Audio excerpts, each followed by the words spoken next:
Hey everybody, welcome back to GWN. I am Noctera, your host. I was on the forums today, and somebody asked about a particular base and wanted to know how to beat it.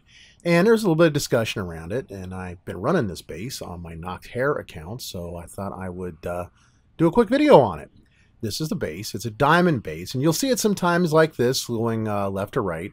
Sometimes it might be reversed with the builder hall on the right side. Sometimes it's top to bottom, bottom to top, but it typically looks just like this one.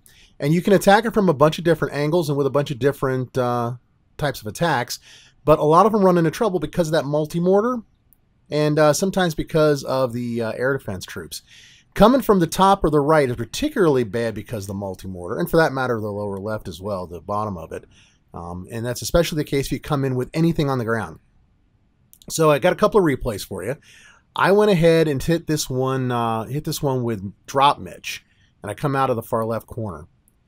You drop the Night Witches up there, let them come in and let their bats do a little bit of damage. They're going to punch a hole in the walls for your battle machine here in a few.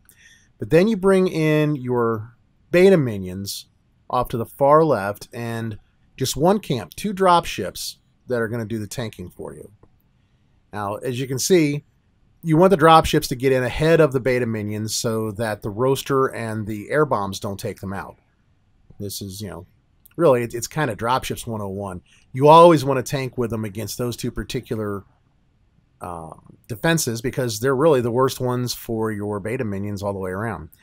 But you'll notice, too, that we're keeping the Night Witches alive, at least up to that point, so they can keep on sending in some bats. Now, in this particular case, I held back on my battle machine, and you'll see in the next replay, it actually makes sense to send him in a little bit earlier because he'll get ahead of the Night Witches and prevent them from dying at the bombs that are in that corner there.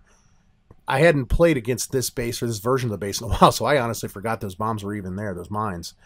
But he gets in, and basically you've killed all the key defenses off, so there's not a whole lot left for him to deal with. And he's able to take out a pretty good amount until finally, in this case, a double cannon takes him out. But that one Night Witch that came in from the top right there, she manages to survive just long enough to take out a little bit more and send in her bats. And then the bats finish off the base. Because obviously there's nothing that can touch the bats because they're in the air. And I think this whole attack on this particular one takes about maybe 2 minutes, give or take a few seconds. So it's not all that bad. Now the next one's a little bit better. The next one only takes 1 minute and 30 seconds. So we'll let this one wrap up. I think you can see why we have to come in from the far left corner on this base. And depending upon the orientation, that might be the bottom, or it could even be the right, or I suppose it could even be the top. You just kind of have to flip it over in your head to be able to see it. So here we go with the second attack. Exact same thing. Going to come from the top left-hand corner.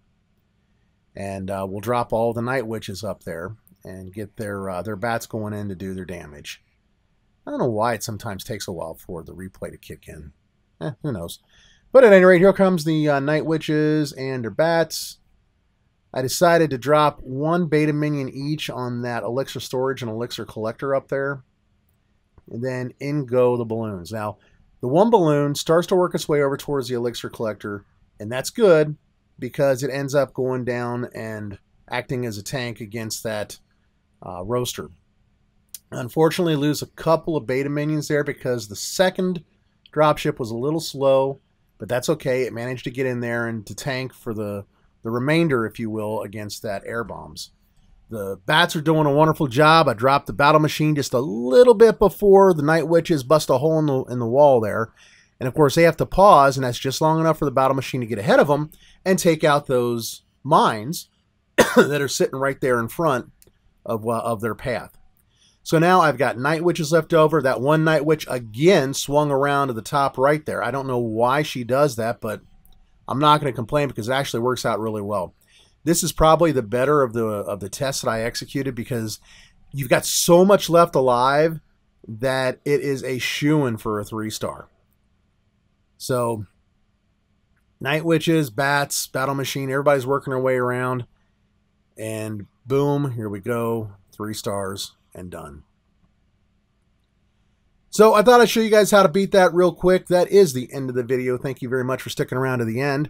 Don't forget, we got clan games this weekend, and we're recruiting for Divergent Void. So if you're interested, look down below. I got the numbers, the player tag, or sorry, the game tags down there for the clans. Take care. I'll see you later. Keep on clashing. Bye-bye.